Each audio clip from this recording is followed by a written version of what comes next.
Welcome to View and Do 1.4. This is on Montaigne, on a portion of his essay on solitude.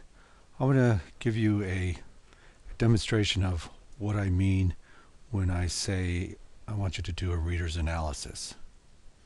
So I've taken a section, just a brief section in On Solitude on page 3, paragraph that starts, how now the end, I think, is always the same.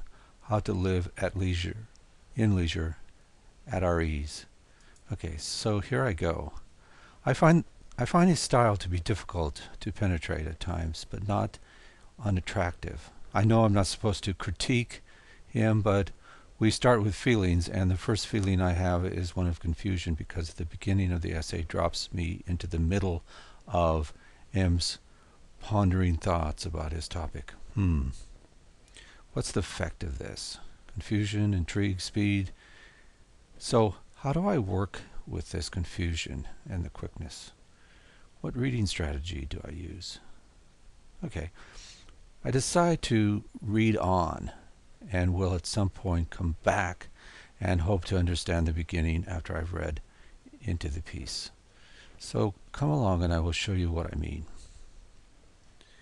The place I stop and connect to first is the story of the ship's captain and the boy, page 2.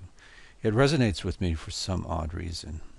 I'll have to think about it some more. Okay, I'm thinking. It is a visual and appealing. It helps to make his point about good and evil companions. Is that it? I stop reading for a moment and consider the title, On Solitude. From this, I determine that M is going to talk about how to live a solitary life and why that might be a good thing to do. The first section up to the one I am going to deal with here talks about one reason why you might want to be alone, and that is not to become corrupted by being with evil people. But might there also be a good people that you might want to associate with, like the captain's boy? And if that's the case, being alone might keep you from those people?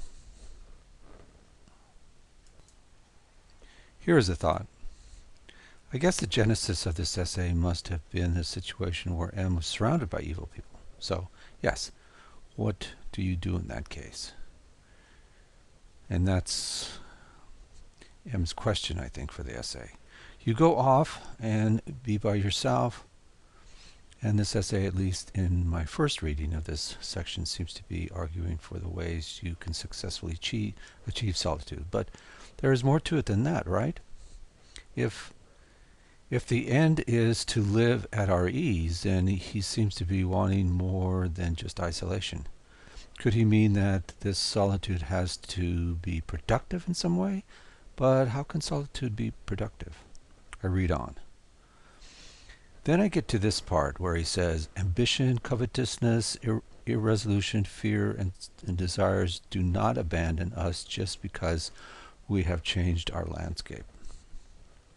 He seems to be talking about the right and wrong way to achieve solitude, so he doesn't just mean going off by yourself. Why? Oh, I see. If you want to escape your problems and the people that have created your problems, then you can't just leave them behind and expect that you will not have the same problems where you end up. And then to live at our ease must mean to live without the baggage of the former life that you had to leave. This is complicated.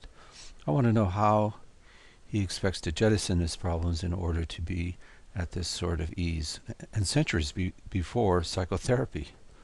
I read on. Okay, thank you.